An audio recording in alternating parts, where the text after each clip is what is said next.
Greetings and salutations, scholars, and welcome to the very first episode of the Scholars with a capital S podcast. I'm one of your co-hosts, Elijah Engler, but you can call me Eli. And I'm Rachel Listowski, and you can call me Rachel. I love that. Yeah. Okay, Rachel, let's get started. So I guess a little background. Rachel and I are both work in the Scholars office. We've known each other before that, though. So there's going to be hopefully like a friendly rapport going. Yeah, I would hope so. It'd be kind of bad if there wasn't. Yeah. But that's for you guys to judge. So, yeah. So the idea of this podcast is we don't want to be like, we're not just like a source of information on the Scholars Program. We're kind of like an oral history of the Scholars Program and the people in it and what they do and why they stick with the program, that kind of stuff. So today you're going to get to know the both of us, why we work in the office, why we're doing this podcast. And in future episodes, we're going to interview professors, students, people associated with the program, just to kind of give you a full picture of the Scholars Program here at Binghamton University. Yeah, definitely. We kind of thought this would be a great way to get a real pulse on the program, because sometimes it's a little nerve-wracking coming to big orientations, meeting new people, and you kind of can't get that super personal perspective. And I think this is a great way to really learn what it's like to be here at Binghamton as a scholar. Absolutely. And I feel like whether you're a current scholar student, a former student, prospective student, family, friend, whatever of the program, you're in the right place. This is for everyone. So we hope that you enjoy. So like I said, today Rachel and I are going to talk about ourselves, which is a fun thing to do. So Rachel, I'm going to put you on the spot right here. Uh-oh. Give me like 60-second elevator pitch of who is Rachel Listowski. Okay. Rachel Listowski is a political science and history major here at Binghamton University. I work in the Scholars office. I'm a DJ at the radio station. I'm a ballroom dancer. In my free time, I like to read books, play games, and I love cats. And what year are you? I am a junior. Oh my goodness, guys.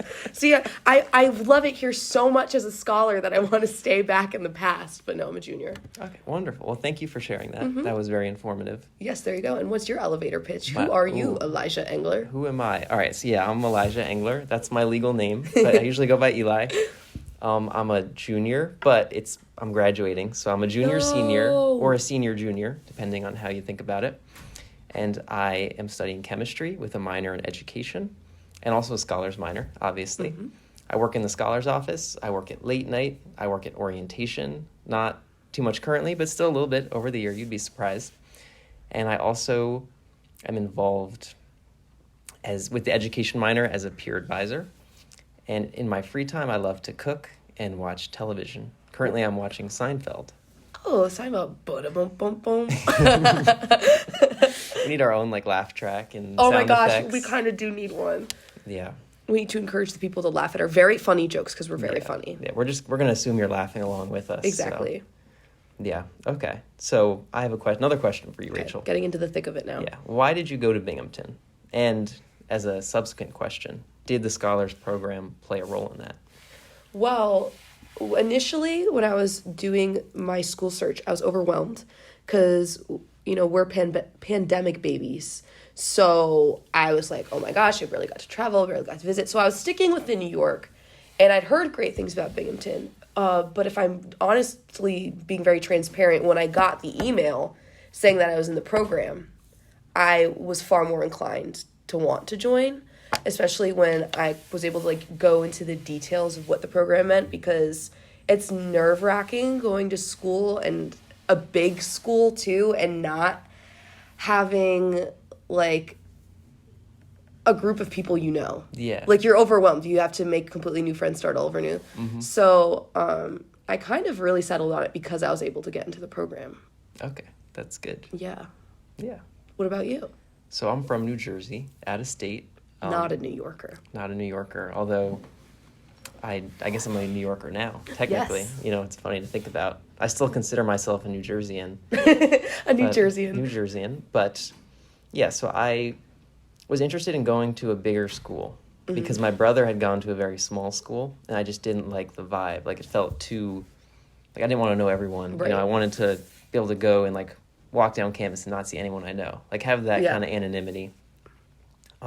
Which honestly is kind of funny because now I know so many people on campus that I can't do that anyway. But Yeah, that's what I wanted. So I was looking, and I also didn't want a school that was too big, because I looked at like Rutgers, which was like 30,000 people, 5 campuses. Yep. I might be giving wrong information about Rutgers. I apologize, but This isn't about Rutgers. We care about Binghamton here.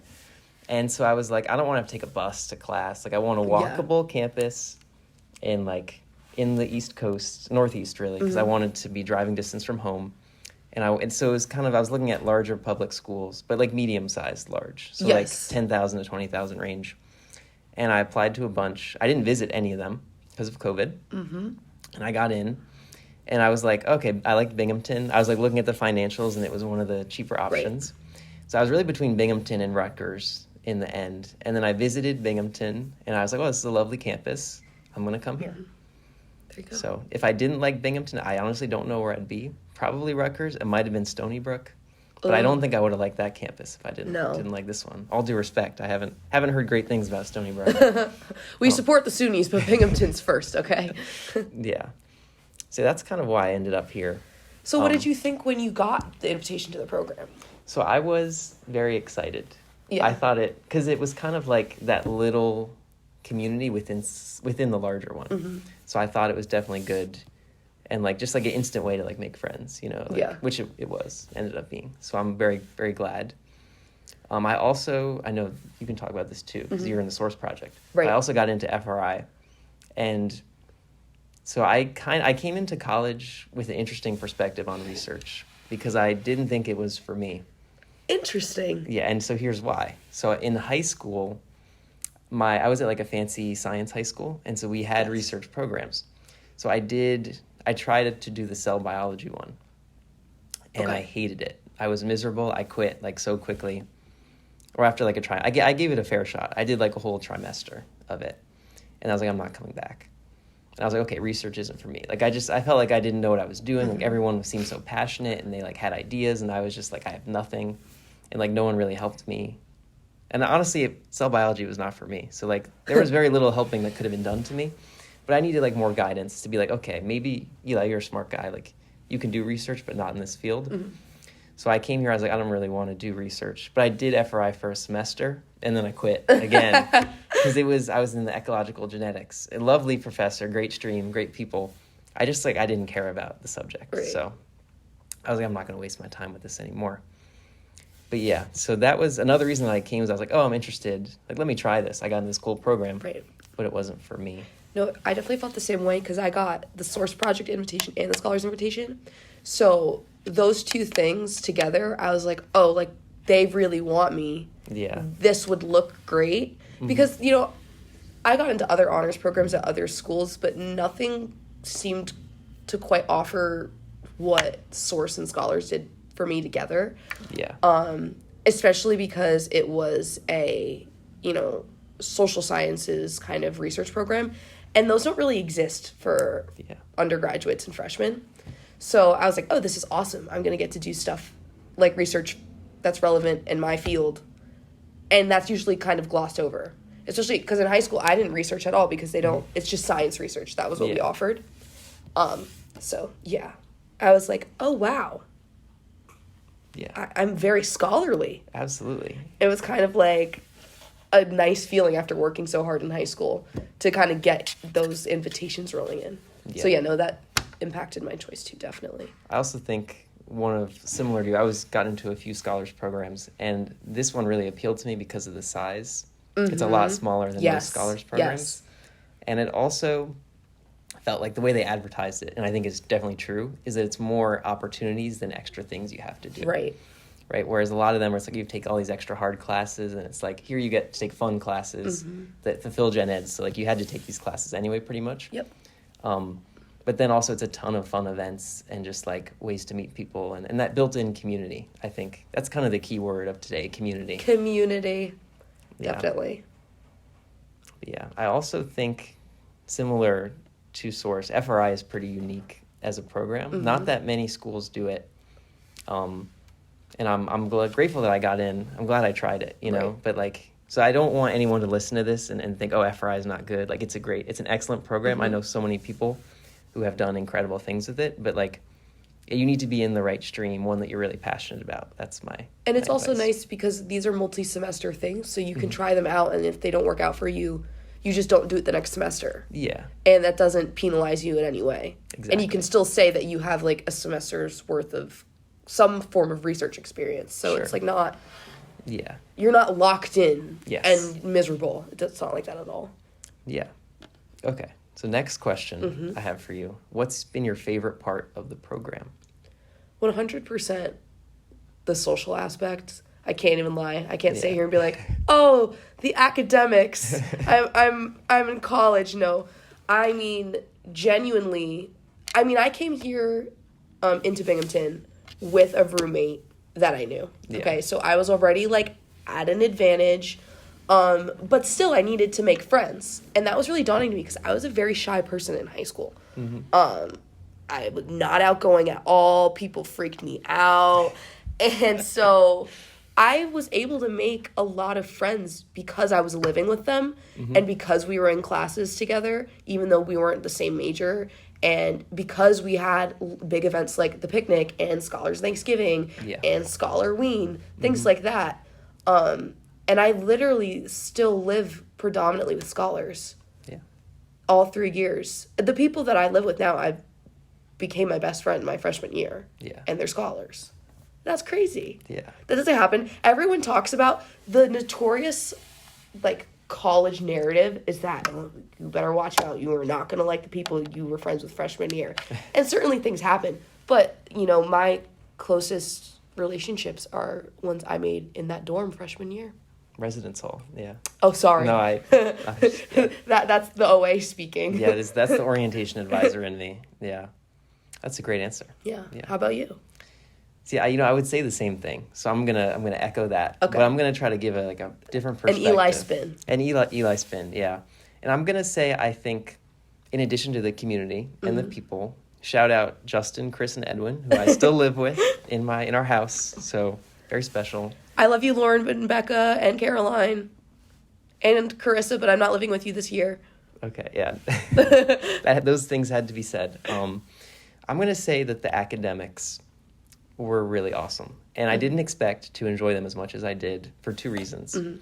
Like, I was like, oh, they'll just be, like, nothing classes. And, like, that's not at all what they were. Because they were both interesting, and they really helped with the living learning community. Yeah. So I'm going to start kind of with the interesting ones. So we both took the debate class. Literally the best class ever. It was so, like, I was so nervous for it. Yes. I know you almost dropped Yes. it. I almost dropped it. Yes. Oh my goodness, yes. I dropped, and then right before it started, I freaked out. I was like, oh my gosh, there's no way I can do this. Dropped the class, and then Justin Frank, our fellow scholar, was like, you have to take it. What is wrong with you? Re-signed up. Never been happier that I took it. Yeah. So for those of you who haven't heard about the debate class, it's a very unique class. I've never heard of any class quite like it. Basically, for one semester, you are a member of the Binghamton University speech and debate team. So the start of the semester, the coach of the team, who's also Professor Joe Schatz, like, teaches you how to debate, and you're kind of just thrown into the fire. Yeah. Like, you do debates in class, you go to debate tournaments. It's super crazy, super fun. I don't think I've ever been so nervous for a class, but also so, like, I actually learned something, and Yeah. I feel like my skills in life as, like, a public speaker and, like, negotiator, Yeah. you know, things like that. Like, it's a really, really awesome class and I took it with a bunch of people that I knew. It was so fun because of Yeah. that. You could just argue with your friends all day. Yeah. And then, like, outside of class, we would talk about it all the All time. the time. Yeah, it was really fun. And I also took History Goes to the Movies, which was a fun class. And I love movies, and so it was all like I get to go to class, watch a movie, talk about it, go home. My homework is to watch a movie. Like, that was my dream. I got to worked on my writing skills too, write about movies. So I definitely really like that one. And then, so those were the topics classes that I took, Right. the electives that you get to pick from a list. So those you take during the second semester of your first year and the first semester of your sophomore year, or you can delay them as necessary. Especially if you're an FRI, a lot of students do that because of all the requirements. But in your first semester, everyone takes Scholars 127, which I believe currently is called Scholars Cornerstone Seminar. The name has been changed throughout the years. When we took it, it was thinking like Leonardo da Vinci. We were in the same one. We were. That's so funny. Dr. Kissling, shout out. Yes. Tom Holland, our TA. Not Tom Spider-Man, Holland. but yeah. Yes, but quite cool that they share a name. Yeah. So that was a really awesome class because you're first getting to college. You don't know what's going on. And, you know, to be taking a class with the same people that you live with, I think was really helpful. Yeah. Of like, oh, like we all can walk to class together and we can go get dinner after and we can, you know, hang out and like do the work together. So it was a really cool opportunity to kind of combine the community aspect with the academic aspect. Definitely. Yeah. In 127 in particular, I feel like I learned so much about people because it's kind of like a product of the course's curriculum where we had to do these really weird presentations about just, I remember the very first assignment, we had to do a presentation about anything. Yes. Anything at all. You did yours about chicken parm. I did. And I was like, this is great. And like for the longest time, anytime I saw you, like I still associate you with chicken parm because of that. Funny. But there was so many just random cool things I got to learn about people that I just never would have. Yeah. And it kind of made you open up in a way like you wouldn't before. Definitely. I would agree with that. Which was fun. Yes. And then also the class discussions. Right. Right, where you could like, it was cool in that a lot of, when you're a first year and even sophomore, there's a lot of large lectures. I mean, it's, as a chemistry major, definitely, maybe less so in... Yeah, it depends. Early on, no matter what, your lectures are pretty big. Yeah. You kind of dwindle down only when you're upperclassmen. Yeah, so it was a good opportunity to like know the professor and participate in class and like kind of work on those skills in a way that you might not in like general chemistry. Right. And I find too a lot, I feel like for STEM majors, you don't have, even beyond class size, you don't get to just talk to people like about like these really cool topics and get to pick people's brains. And I found in every single scholars class I've taken that I've been able to have like really awesome like thought-provoking conversations, and I can leave feeling kind of fulfilled in that academic sense that sometimes you miss out on in bigger classes or, you know, more sciencey based classes. Sure. you kind of lose that, and I think it's so fun just to be able to talk to people. Yeah. No, I think definitely like during my first semester I was taking chemistry, I was taking math, so it was nice to have a class that was not science-based. Yeah. Yeah. And then I also, the other scholars class, Scholars 227, which usually you take during the spring semester of your sophomore year, which we also took together, funnily enough. That was a really cool one. It's about community engagement. And so the class really encourages you to like get involved in the community. You have to write these reflections. And it's really like kind of a low stakes, just fun class. And it was like helped build community in the way of like, you know, I'm taking this with my friends. We're getting to know each other more. But also like actively thinking about how to be a good community member, which is something that I think a lot of Binghamton students probably don't think about. And I mean, this place is like the prime location to get involved. There's so much going on in the city, whether it has to do with like, we have just with like the local jail, chow, with food, vines locally. Like we have all of these super awesome community organizations that you can get involved with that can actually like profoundly impact local people in Binghamton and Vestal. And I think it's kind of hard to see that initially when you get here because you're on campus, but there's just so much you can learn about the world right here. And I think that class was a really great way to kind of throw at us what power we have as individuals. And even then, it kind of made us reflect on our position as students in a way that we wouldn't have otherwise. Yeah, I think you make a really good point there about like, you know, work visitors of this city, you know, for 3 or 4 years, however many, or more than 4, of course. But it's like, we're not, you know, the locals. We haven't spent our whole life here. We don't know necessarily like the culture. And I think there can sometimes be animosity between the people who like non-students who live in Binghamton and then the students. And so I think classes like Scholars 227 do a really good job of breaking down that barrier. I agree. Of like, you know, build bridges, not walls. It's such like a stereotype or cliche, but I think there really is like, you know, value to that sentiment. No, I really feel that. It was scholars classes that kind of helped me like cross that bridge with the community and like understand better the fact that I was entering another world and not just like, I'm in college and that's it now. Yeah. And so with debate Yes. class, that was a great way to do that. And also with 227. And I think that's really cool. Because it kind of also helps separate yourself from your hometown and realize all of the stuff in the world. And the fact that other things are going on when you're home. Yeah. Widening of perspectives. Yes. That's a great way to put it. Yeah. Definitely. All right. So my next question for you. This might be like really like silly, stupid question. That's okay. But like, why are you still in the program?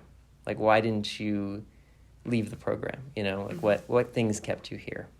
Well, I already touched kind of on like the social aspect. So kind of like making friends was like a great way to be excited about the program, because now every year I still get excited when we have our annual hike and when we have, like I brought it before, Thanksgiving. There's always like this element of something drawing me back. But also I've never felt that the program was a handicap for me in any way.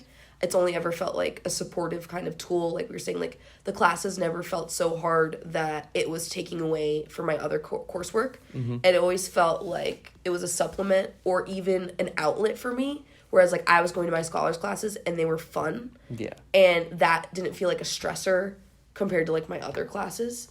So it never felt overwhelming. And instead I felt like, oh, I have like a professional mentor because of this program that I can go to and reach out to about, you know, personally for me, like pre-law stuff. Yeah. And, you know, I have this $3,500 award that I can use that's going to help me study abroad in the future if I want to. And so it's always, the program has always just felt like it's something that could help me.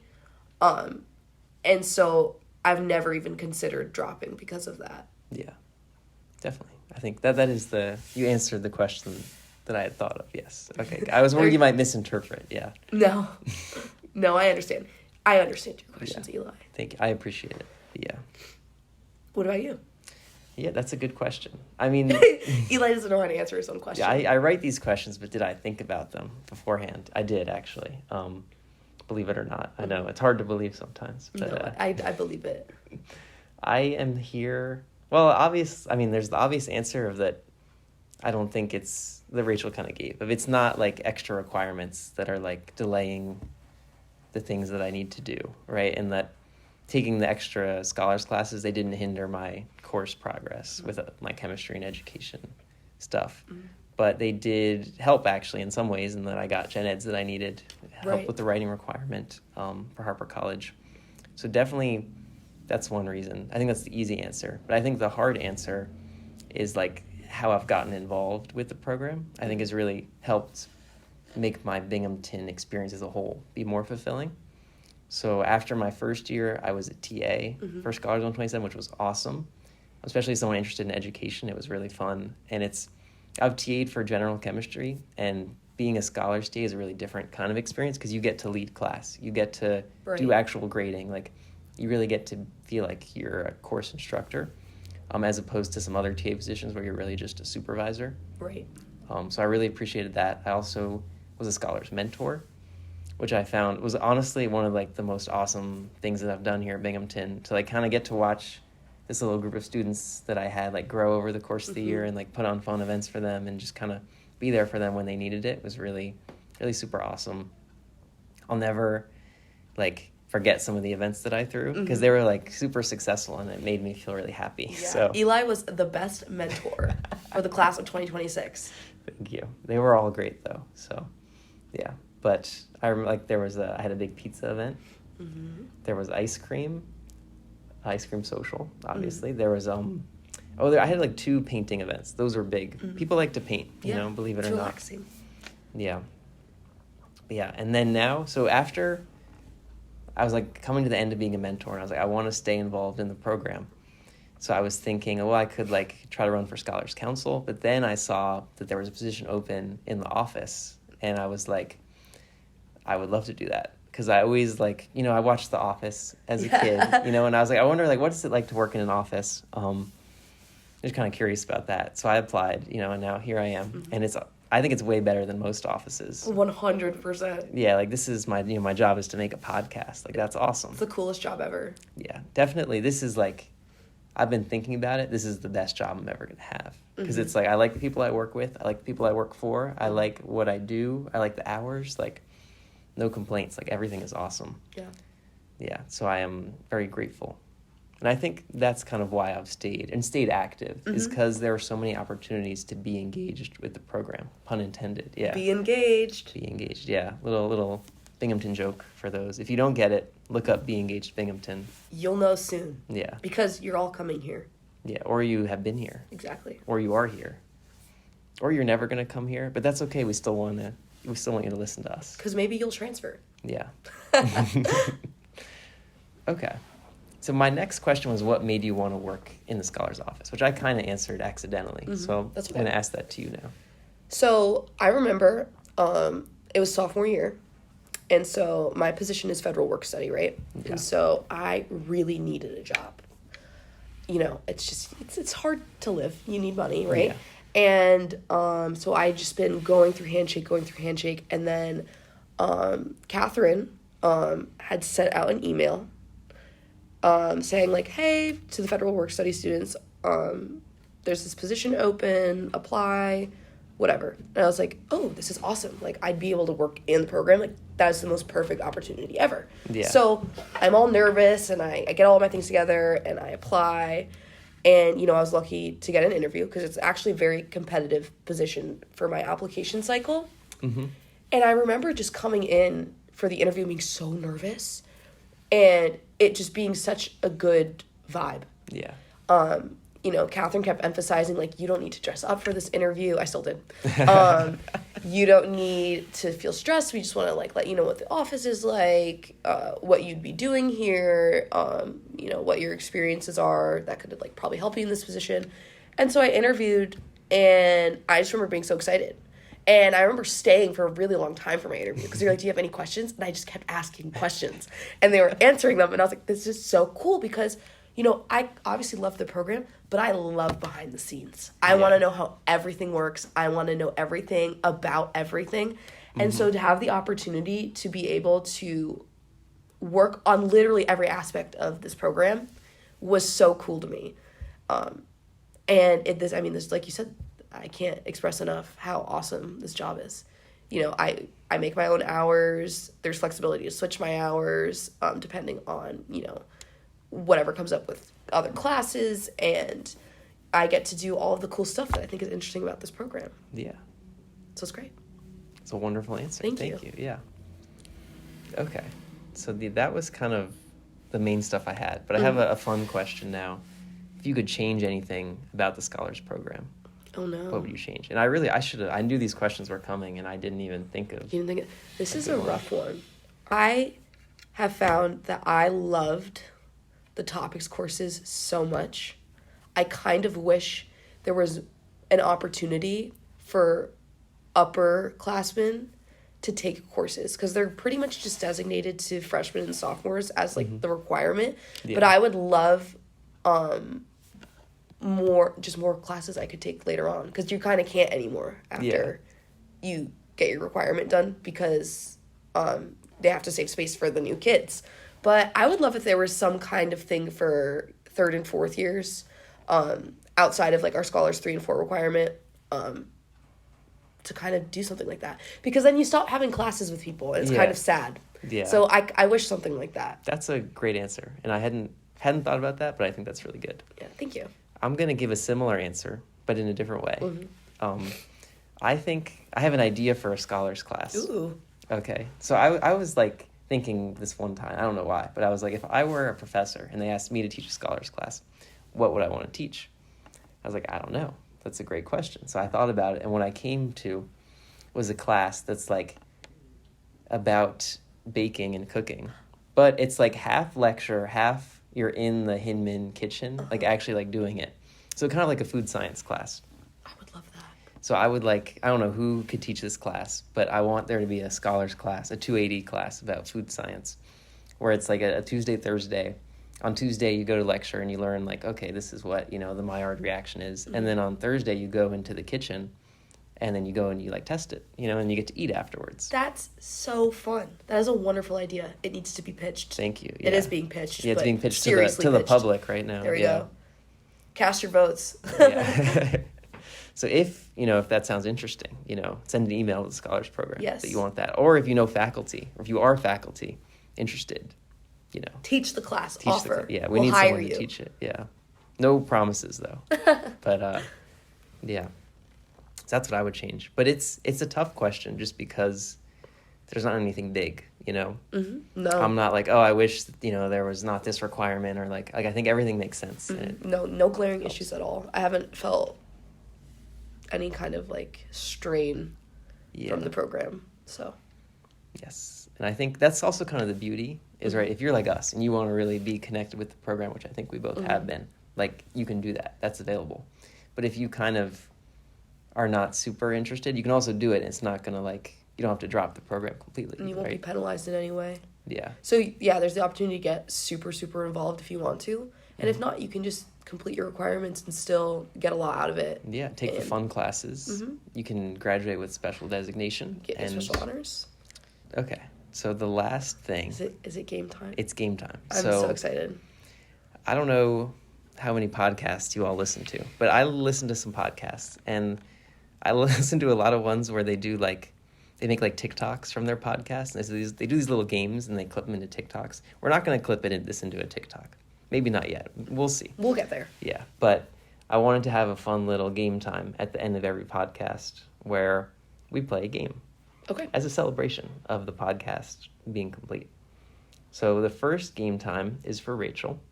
All right. And Rachel, you have to list as many members of Scholars Council as you can. There are 10 currently as of October 9th, 2023. So we both got our fingers out, to count. Okay. Do I start now? You may start.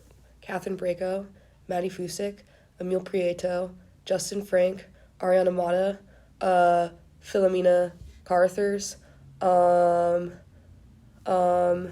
Rachel's currently at 6. She's got 4 more to go. Okay, guys, I totally got this. Joel Sachs, Greshma John, is that her last name? Yep.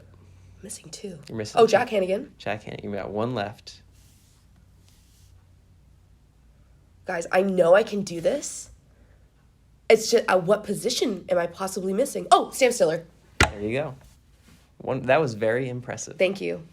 See, I can sit here and claim that I could have done it, but you can claim that you actually have done it. Yeah. Honestly, when you got to 9, I could not think of who you were missing. You didn't know who I was missing? Yeah. Well, see, I got a little confused because there is a position that hasn't been voted in yet because they do new member engagement for a first year position, so that happens a little later on. So I was like, wait, that's not a thing. I was like, who am I missing? But then I realized it was VP of mentorship because that's kind of a special position. Yeah, a little bit different than the other ones. Mm-hmm. So yeah, no. I win. Yeah. Do I get a prize? Bragging rights? High five, maybe? There we go. All right, well, thank you so much for listening to this episode of Scholars with a capital S. We hope to see you next time.